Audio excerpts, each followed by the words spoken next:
All right, Media Madness segment. So we're gonna look at some just crazy stuff that gets said in the mainstream media. There's plenty of material there, just plenty. So I'm really excited. Just every time you turn on any of these mainstream networks, you hear crazy stuff. So today we're gonna be looking at something that Joy-Ann Reid was saying. So um, our budget right now is really low because we're more cash poor than Joe Biden's campaign. So I'm going to be playing this from my phone here, and we can listen to it from there. But so here's Joy Reid now. Listen to this. This is going to be she's going to be talking about what happened in Iowa here. Okay. Um, I'm glad you mentioned that, the changes, because after the 2016 really nasty primary in which a lot of Bernie Sanders supporters blamed the DNC and they thought somehow the DNC had rigged the primary so that Hillary Clinton got 4 million more votes. I'm not sure how they convinced those 4 million more people. See, this is the kind of condescending attitude of the mainstream media that people are just sick of. That's why they're turning this garbage off. That's why MSNBC's ratings are terrible. I'm not sure how they convinced people to, how they tricked 4 million more people into voting for him. Joy Reid, what she doesn't seem to be understanding here is that Hillary Clinton already had an advantage just by the sheer fact of the matter that she was more well known than Bernie Sanders. She was a more well known entity, if you will. She was a senator. She was obviously the first lady of the country when Bill Clinton was president. So as a result of that, she had all the name recognition in the world, so well known, beloved by the establishment, every person backing her that quote unquote mattered, right? And Bernie Sanders didn't even want to run initially. He wanted to draft Warren. He was a part of that larger movement in 2015 leading up to it to try to get Elizabeth Warren to jump in. And then only after she refused to do so did he decide to get in. So, I mean, when you think about that difference, then doing things like, I don't know, scheduling the debates at times where people are not likely to watch it, limiting the number of debates. I believe there were 6. I mean, we've had 8 already in this primary cycle. And the Republicans had, ouch, I don't even know, way more. The fact that she got answers to questions from the debates from the mainstream media, that there was collusion going on there, that the DNC was practically acting as a extension of the Hillary Clinton campaign, and that it was actively favoring Hillary Clinton over Bernie Sanders. This is why Debbie Wasserman Schultz had to resign in disgrace. That's why she got booed every time she opened her mouth at the Democratic at the convention that year. Was Joy-Ann Reid not around for any of that? I'm not sure how she missed it. Anyway, let's continue. Tricked them into voting for Hillary Clinton, but somehow they rigged it. That's what they believed. And so Tom Perez chairman. Now, that's what we know.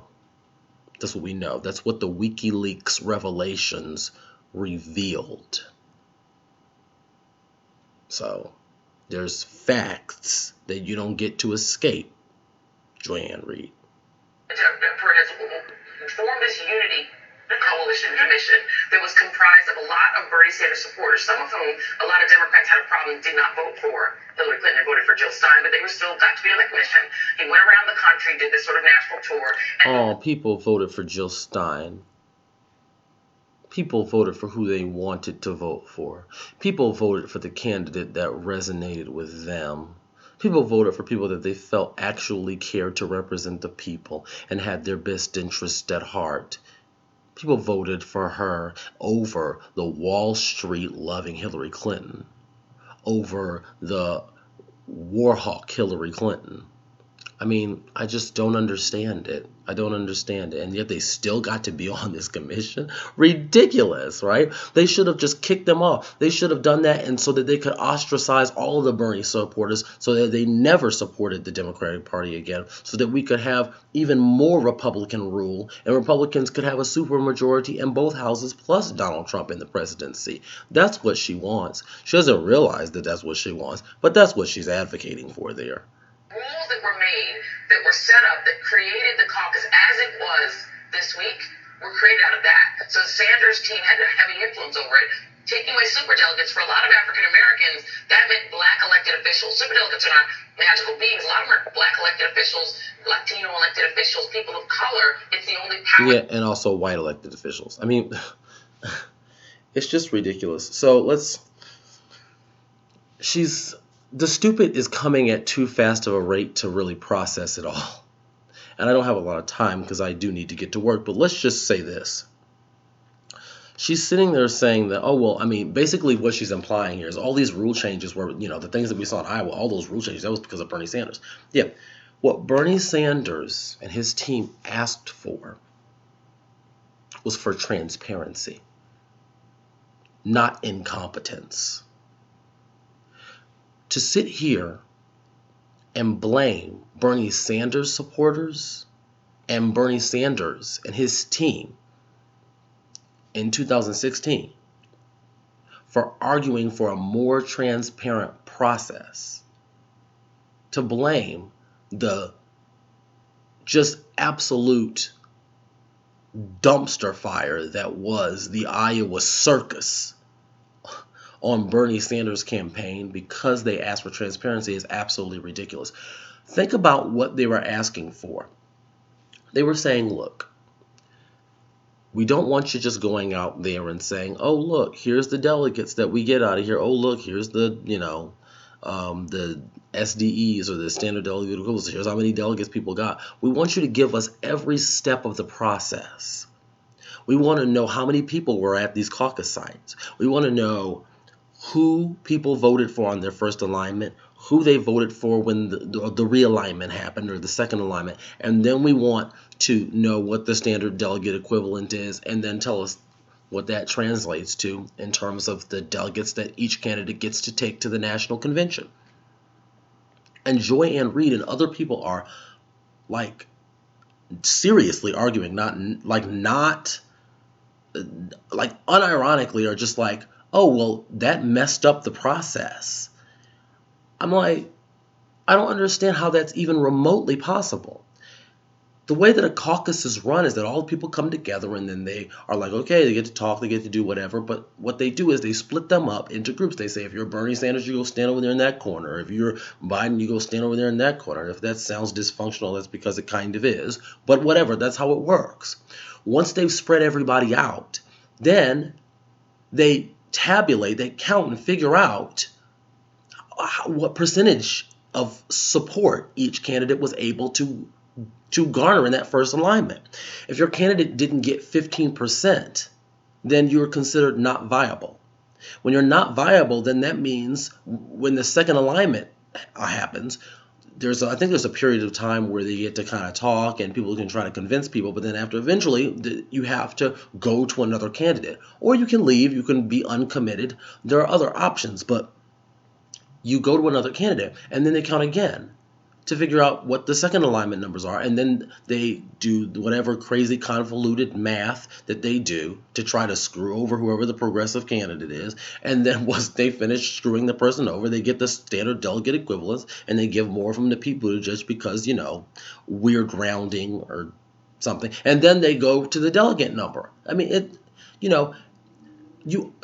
what I'm saying is you already have all these steps along the process anyway. All Bernie Sanders was saying was, give us that information. That's it. Just give that information to everybody. Share that information with us. You already have to. What are they doing? Eyeing it? Yeah, they don't look like they are at 15%. Just make them split up. No, you're getting numbers. These are all numbers that the Iowa caucus would have had every year anyway. You have to know the total number of people you have in order to know whether a person is at 15% or not. So this is a part of the process they go through anyway. Bernie Sanders was just simply asking for transparency, not for them to waste $60,000 or whatever the heck it was on a stupid app by a company that has financial ties to Pete Buttigieg, one of the candidates. Won't ever hear that in mainstream media news. But anyway, on an app that doesn't work. That's not what Bernie Sanders team asked for, believe it or not. So that's just ridiculous. And lastly, this argument, oh my gosh, the black people, you just want to disenfranchise the black people.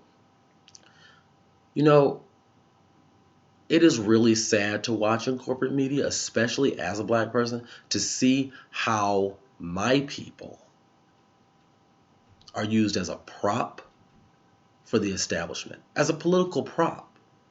We don't really mean anything to them. They want to use us as a prop, use us to try to, basically as a weapon against certain candidates. And they do it in such a crazy, biased, and nonchalant way. They don't even care. And it's like you can just see it whenever you tune in. I recently saw a segment on CNN where they were saying, I don't know what's going to happen with these two front runners, between Buttigieg and Sanders, when they don't really have that much support from people of color. Where the heck is she getting that from? This was after the Iowa caucus. After. Who won the people of color vote at the Iowa caucus? Overwhelmingly, people of color voted for Bernie Sanders. I mean, Joe Biden didn't even win in black places. He didn't even win like the black vote in Iowa. So this idea that somehow, Bernie Sanders is just basically saying he's just as bad as someone who's polling at 0% with the black community. Just because Joe Biden is doing well with older black people in the South does not mean that Bernie Sanders is not also doing well with black people and, more broadly, people of color. But she just throws it out there. Why? Because it fits their narrative. They are manufacturing consent. They're not informing the masses. They are manufacturing consent. And nothing makes it more clear than seeing segments like this with Joy-Ann Reid, where she goes, we're really just trying to disenfranchise black people here. We're really trying to take away their voice and their right to vote. No, what we're asking for is for each person to have their own vote. One person, one vote. For people to not have an outsized influence over the vote. I don't care what their color is. And especially if they're a corporate shill like you are, if they're just a corporate hack like you are, I don't really care if they happen to be black. They're not representing my interests. They're not fighting for Medicare for all. They're not fighting for a livable wage. If they're not fighting for those things, I don't really care that they're black. Now, don't get me wrong. Not all the superdelegates are awful. And obviously, some of them Bernie Sanders did have some superdelegate support, believe it or not. Hillary Clinton didn't have 100% of the superdelegate support. Some of them went for Sanders, but they went overwhelmingly for Hillary Clinton. Why? Because she is a part of the establishment, and the superdelegate structure is put in place very specifically to make sure that we don't run a populist candidate, to make sure that we run a standard neoliberal garbage candidate. That's the reason it exists. It's not to help the black people, to help the black community and let them vote. It has nothing to do with caring about the voices of black people. And so for Joy to sit here and say that, she's just lying. I don't know any other way to put it. And to sit there and say that when you know full well that those superdelegates tend to overwhelmingly support those who aren't interested in really even doing anything for the black community is very ridiculous to me. And oh goodness gracious, it's just crazy listening to this stuff. I was gonna say something else and I can't even remember what it was. Lost track of my thought. But we gotta stop letting them do this to us, using the black community in this way. Because Pete Buttigieg, like in the Iowa caucus, right? All these results are coming in, it's showing him ahead, but then what starts to happen in these satellite caucuses, which are a little bit more people of color, right? I mean, overwhelmingly people of color, minority religion, Muslim, things like that. As soon as that stuff starts coming in, Pete Buttigieg is like calling the DNC like some kind of male Karen, being like, I don't want to speak to the manager. I don't understand why these are getting weighted so much. I don't know why. Basically, you talk about someone who's actually trying to devalue the voices of people of color. That was it right there. Pete Buttigieg actually trying to make the people of color's vote of less effect because he knows he doesn't have any sway with them. I just saw the most glorious thing that I've ever seen. Pete Buttigieg getting booed at this event that was held in New Hampshire. They booed him. They shouted Wall Street Pete. And I think at one time during his speech, they were shouting Medicare for All. If you look on the video, there are signs behind him. I'm talking neon signs, like flashing signs that say like Bernie, Bernie, Bernie. It is just amazing. So that's the good news. Let's take heart. Let's know that we are going in the right direction. Things are moving. The establishment media is going to be left behind. That's why nobody watches it, because they give unhinged, crazy takes about, oh, Bernie Sanders is going to kill me or whatever. So we are moving on. We're moving forward. I can't wait to find out what happens in New Hampshire, but let's be prepared to take this fight all the way to convention. And like I said, let's clear our schedules, be able to go there if necessary, so we can take this to their doorstep. All right. I hope you all have a wonderful Monday.